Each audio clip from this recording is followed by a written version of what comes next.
Les aventures de Rosie et Grisou. Dans une jolie ferme entourée de champs dorés et de collines verdoyantes, vivaient deux petits cochons inséparables, Rosie et Grisou. Rosie était un cochonnet rose, aux joues rebondies et aux oreilles toujours dressées. Il adorait courir dans les prés et se rouler dans l'herbe fraîche. Grisou, lui, était d'une couleur grise douce comme un nuage du matin.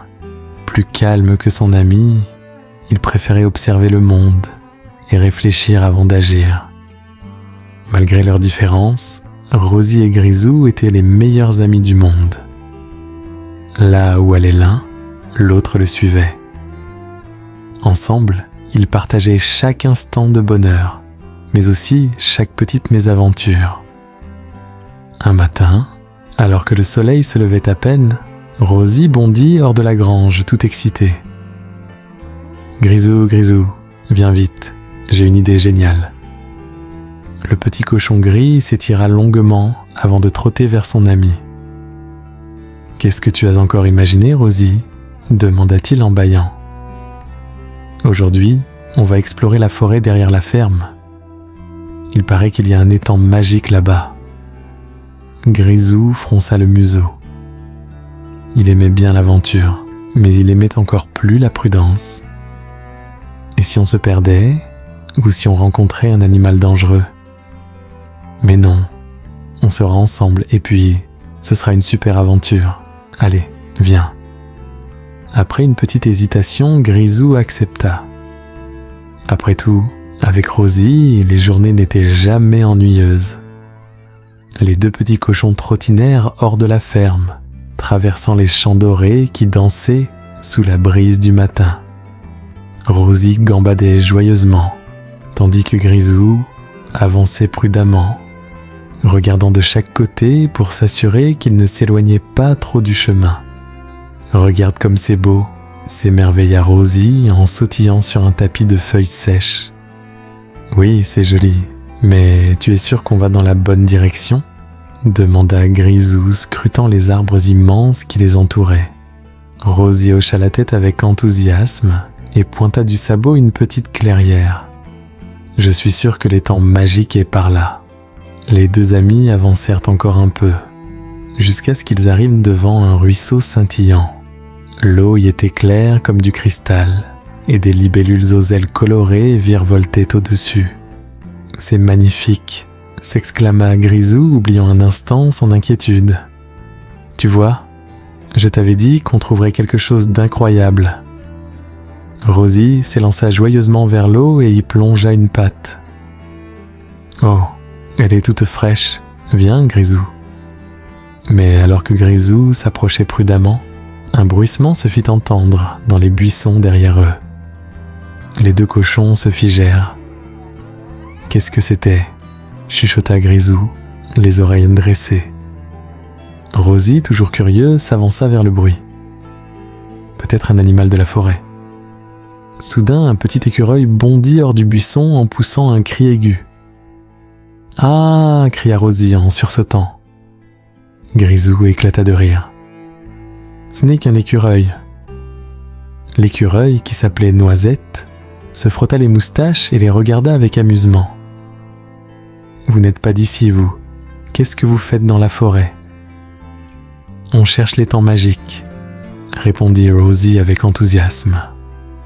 Noisette remua la queue. « L'étang magique, hein ? Il est encore un peu plus loin, mais faites attention. Il y a un gros problème en ce moment. »« Un problème ?» demanda Grisou, intrigué. « Oui, le grand héron qui protège l'étang est triste. Et quand il est triste, l'étang devient tout trouble. » Les petits cochons échangèrent un regard. « Alors on doit l'aider » déclara Rosie. « C'est une bonne idée, mais il faut être malin, » avertit Noisette. « Suivez-moi, je vais vous montrer le chemin. » Les trois amis s'enfoncèrent alors dans la forêt, prêts à découvrir le mystère de l'étang magique.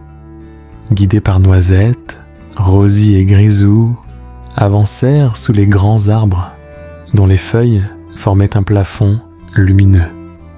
le chant des oiseaux accompagnait leur marche.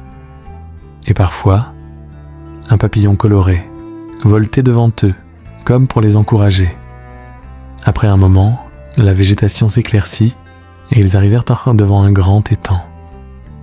Mais au lieu d'être brillant et limpide comme Rosie l'avait imaginé, l'eau était trouble et sombre. « Oh non !» murmura Grisou. Sur un rocher au bord de l'étang se tenait un grand héron gris. Il avait le cou replié et les yeux tristes. « C'est lui, le grand héron ?» demanda Rosie à Noisette. « Oui, et comme vous voyez, il n'est pas en forme. » Les deux petits cochons s'approchèrent prudemment. Rosie, toujours courageux, prit la parole en premier. « Bonjour, grand héron. On a entendu dire que tu étais triste et que l'étang en souffrait. Est-ce qu'on peut t'aider ?» Le grand héron leva la tête lentement et les observa de ses yeux perçants.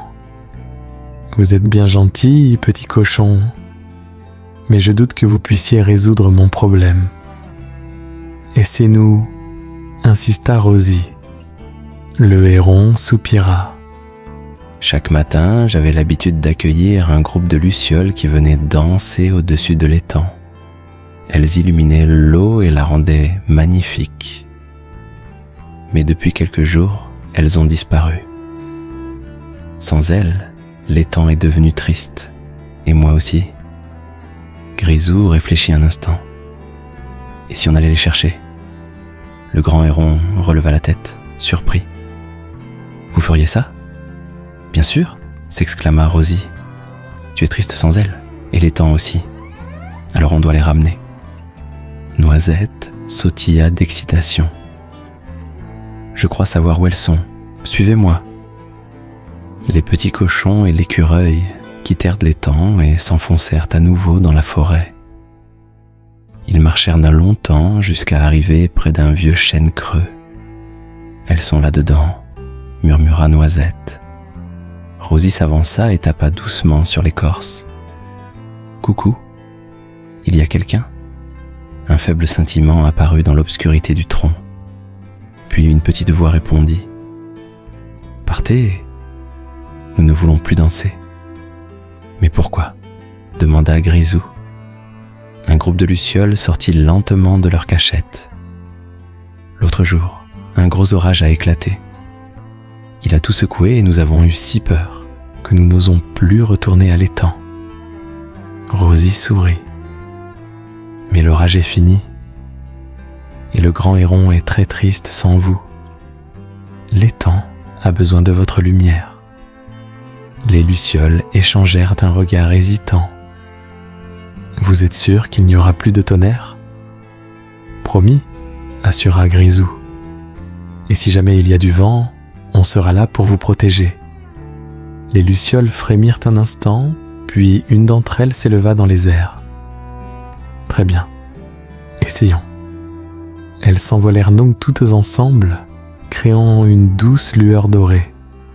Rosie, Grisou et Noisette les suivirent joyeusement jusqu'à l'étang.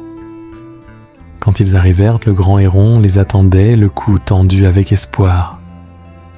Dès que les lucioles commencèrent à danser au-dessus de l'eau, l'étang se mit à briller comme un miroir enchanté. « C'est magnifique !» s'exclama Grisou. Le grand héron battit des ailes de bonheur.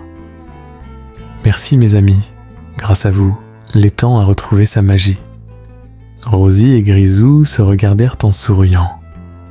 Même s'ils étaient différents, ils formaient une équipe parfaite. Ce jour-là, ils comprirent que l'amitié et le courage pouvaient éclairer n'importe quelle obscurité. Et depuis, l'étang magique ne perdit plus jamais sa lumière.